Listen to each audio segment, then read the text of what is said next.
O Brasil de 1930 estava à beira de uma mudança drástica. O governo de Washington Luiz, que parecia consolidado, foi abruptamente interrompido por uma revolução que culminou na criação de uma junta militar provisória. O que aconteceu nos bastidores desse movimento? Quem eram os responsáveis por essa transição de poder? E como essa breve, mais intensa fase da história brasileira moldou o futuro político do país? Em 24 de outubro de 1930, a Revolução de 1930 atingiu seu ponto máximo. O presidente Washington Luiz foi deposto, impedindo a posse de Júlio Prestes, que havia sido eleito em março daquele ano. A crise política e econômica que assolava o país fez com que setores militares tomassem a frente da situação, assumindo o controle do governo de maneira temporária. Esse grupo ficou conhecido como a Junta Governativa Provisória de 1930, também chamada de Primeira Junta Militar ou Junta Pacificadora. O golpe que levou à deposição de Washington Luiz não aconteceu de forma isolada. Ele foi resultado de um movimento liderado por Getúlio Vargas e seus aliados, insatisfeitos com a hegemonia política das oligarquias paulistas e mineiras que há anos dominavam o cenário nacional. No entanto, quando o presidente foi deposto, surgiu um impasse. Quem governaria o Brasil até que a nova ordem fosse estabelecida? A resposta veio com a formação da junta militar. Esse grupo era composto por 3 líderes militares que assumiram o controle do país de forma transitória: o general Tasso Fragoso, o general Mena Barreto e o almirante Isaías de Noronha. Eles foram responsáveis por administrar a crise política e garantir a transição do poder, evitando um colapso institucional. No momento da queda de Washington Luiz, Getúlio Vargas estava em Ponta Grossa, no Paraná, junto ao seu Estado-Maior revolucionário. As notícias sobre a ascensão da junta foram recebidas com apreensão.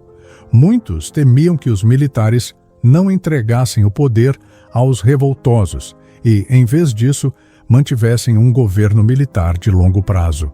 Essa incerteza fez com que Vargas adotasse uma postura cautelosa. Os militares da junta emitiram uma ordem de cessar fogo para conter os avanços dos revolucionários, mas Getúlio ignorou essa determinação e continuou marchando rumo a São Paulo. No dia 25 de outubro, a junta solicitou que ele fosse imediatamente ao Rio de Janeiro para discutir a situação, mas temendo ser preso, Vargas recusou a proposta. Em vez disso, sugeriu que emissários da junta fossem até Ponta Grossa para negociar diretamente com ele. O impasse permaneceu por alguns dias. Durante esse período, a junta tomou medidas para estabilizar o país, assinando uma série de decretos que regulavam setores econômicos e administrativos.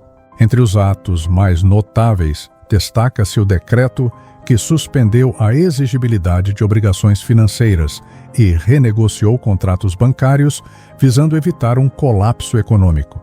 A grande reviravolta aconteceu quando a junta finalmente decidiu convidar Getúlio Vargas para assumir a presidência do Brasil.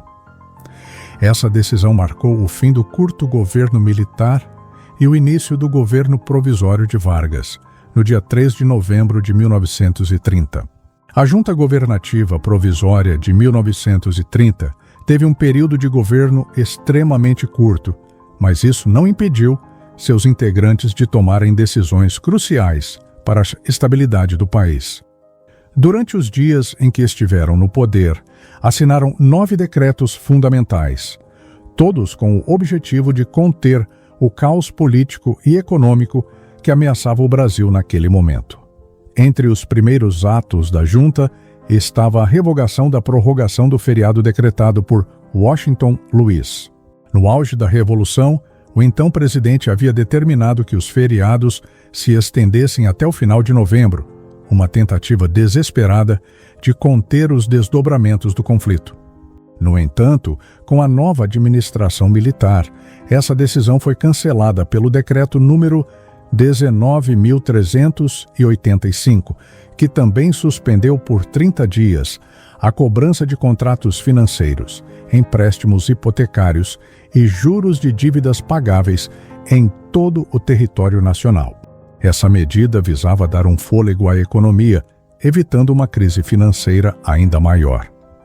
Além das questões econômicas, a junta também se preocupou com a estrutura militar do país.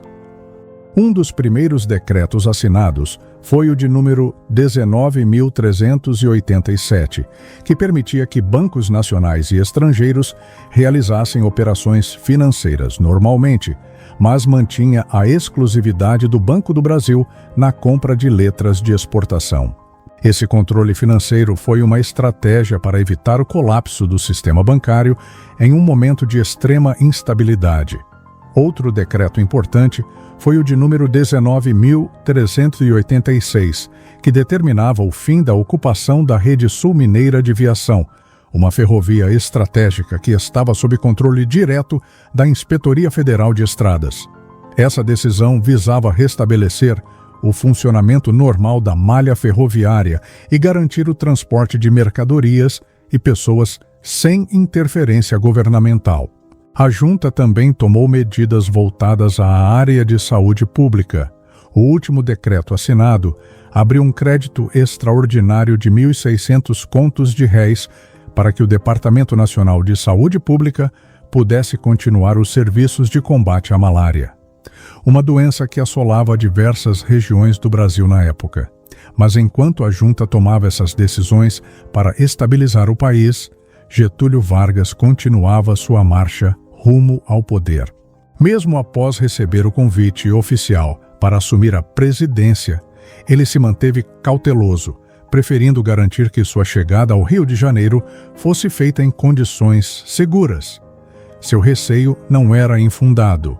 Afinal, a história política do Brasil já havia testemunhado traições e reviravoltas inesperadas.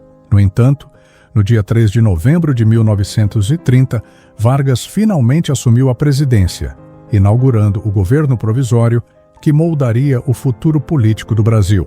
A junta governativa provisória cumpriu seu papel e dissolveu-se sem resistência, entregando o poder ao novo chefe de Estado. No entanto, a curta passagem desse triunvirato pelo poder deixou marcas significativas na história política do Brasil, refletindo um momento de instabilidade e transição. Os 3 membros da junta, o general Tasso Fragoso, o general Mena Barreto e o almirante Isaías de Noronha, não permaneceram no governo após a posse de Vargas. Diferente de outros momentos da história brasileira, nos quais militares se agarraram ao poder, esses 3 líderes entenderam que seu papel era apenas garantir uma transição pacífica.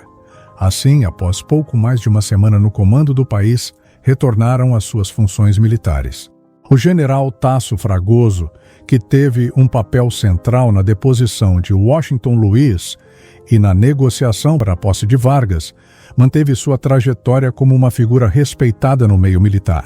Ele já havia ocupado diversos cargos de destaque e, após deixar a junta, dedicou-se a escrever sobre história militar, tornando-se um dos principais cronistas dos eventos da Revolução de 1930.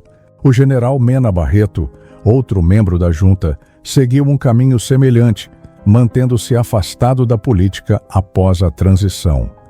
Como militar de carreira, sua principal preocupação era preservar a estabilidade das Forças Armadas, evitando que a instituição fosse usada como ferramenta para disputas políticas. Já o almirante Isaías de Noronha, representante da Marinha na junta, teve um destino um pouco diferente. Ele chegou a ser promovido a ministro da Marinha no governo Vargas, mas não permaneceu no cargo por muito tempo. Sua ligação com o governo deposto fez com que perdesse influência e sua carreira política foi encerrada logo depois. A dissolução da junta marcou o início de uma nova era para o Brasil. O governo de Getúlio Vargas, que começou como um governo provisório, rapidamente se transformou em um regime mais centralizador, mudando radicalmente as estruturas políticas e econômicas do país.